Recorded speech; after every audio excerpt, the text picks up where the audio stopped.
मैं अभी जिवाजी विश्वविद्यालय जिवाजी यूनिवर्सिटी में हूँ।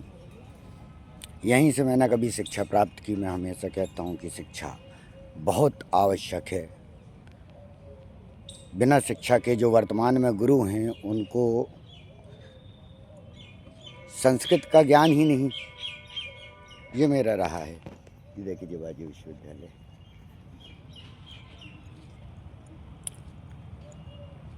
तो हमें शिक्षा की अति आवश्यकता है। आज जो वर्तमान में गुरु हो गए हैं, ये गुरु इनको वास्तव में की जो रटी रटाई संस्कृत है वही ये पढ़ पाते हैं या वही बोल पाते हैं, अन्यथा इन्हें वास्तव में संस्कृत का भाष्य भी नहीं है, ये उसको पढ़ भी नहीं सकते हैं। मेरा ये कहना इसलिए है कि जो शंकराचार्य के साथ इस समय हो रहा है हमारे, हम कहते हैं वो वास्तविक है नहीं है। धर्म के इतने बड़े पद की बात चल रही है, उन पर इस प्रकार का आरोप लगना क्या ये उचित है? और अगर लग रहे हैं तो इसका निराकरण होना चाहिए, क्योंकि इससे सनातन में बहुत बहुत बहुत गंदा प्रभाव हो रहा है। और इसका कारण है कि अशिक्षा।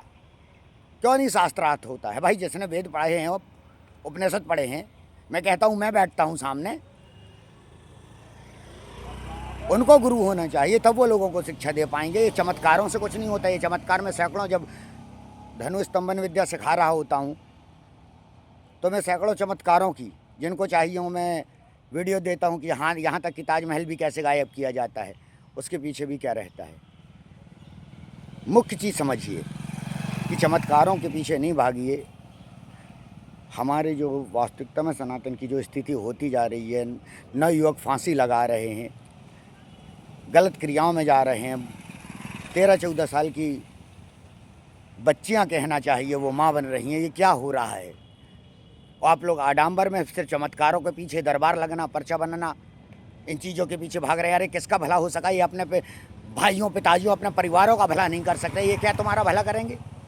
ये पर्चे बनाने की क्रिया है। जो ये खेल मैं ये लोगों को सिखाता हूँ, जब पर्चे बनाना, जब मैं धनु स्तंभन विद्या, जिसके द्वारा आदमी समाधि में जाता है, शिक्षा का मंदिर, ये शिक्षण में मैं इसीलिए बार बार कहता हूँ शिक्षा ग्रहण करो। ग्वालियर के आसपास भी यहाँ बहुत सारे चालू हो गए हैं, अनेक दरबार लगाने वाले। अरे इनसे बाहर निकलिए। सनातनियों, अगर इनसे बाहर नहीं निकल पाओगे तो इससे भूत प्रेत तंत्र मंत्र और बढ़ रहे हैं, इससे ये लोग बढ़ रहे हैं। आप देखिए मोबाइलों में अनेक प्रकार के कैसे कैसे बाबा आ रहे हैं। आपकी ये परेशानियाँ हो जाएगी ख़त्म। और मैं इसलिए कह रहा हूँ कि सैकड़ों लोग मेरे से फ़ोन कर चुके हैं, यहाँ तक कि मैं नाम नहीं लेना चाहता इन सब बड़े बड़े बाबाओं के, चाहे वो पंडोखर सरकार हों, चाहे धीरेन्द्र के शास्त्री हों, वो चाहे करौली वाले हों। इन सब के पास वो 50,000 रुपये खर्च करने के बाद भी कुछ नहीं प्राप्त कर पाए। और आखिरी में तो मत भगिए, सब कोई निराकरण। भाग आपका कोई नहीं बदल सकता। भाग स्वयं बदलना होगा आपको अपनी शिक्षा के द्वारा। आज मैं यूनिवर्सिटी में उन्हीं पलों को याद कर रहा हूँ कि शिक्षा ग्रहण क्यों की थी, क्या था उद्देश्य। उस साइंटिफिक चीज़ को समझो। जो ये चमत्कार दिखला रहे होते, सबके पीछे एक तरीका रहता है। एक कितना भी बड़ा हो, मैं कहता, चैलेंज दे के कहता हूँ, अगर कोई चमत्कार कर सकता है तो वो सिर्फ योग शक्ति ही कर सकती है, जो तुम्हारे भीतर विद्यमान है। तुम्हें अपनी आत्मा को समझना होगा, तब तुम परमात्मा को समझ पाओगे। तुम योग को समझो। योग क्या है? ये शारीरिक व्यायाम नहीं है, अंदर की शक्तियाँ, अंदर की क्रियाएँ, जहाँ के द्वारा तुम सब कुछ प्राप्त कर सकते हो। जाओ भीतर और स्वयं के द्वारा वो शक्तियाँ प्राप्त करो। बस यही मैं कहना चाहूँगा। बार बार आडंबर से बाहर निकलिए, चमत्कारों के पीछे मत भागिए। चमत्कारों में कुछ नहीं रखा है।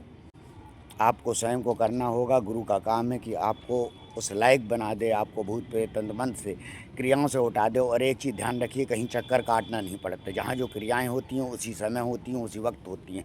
और मैं बस वही गुरु पैदा करना चाहता हूँ।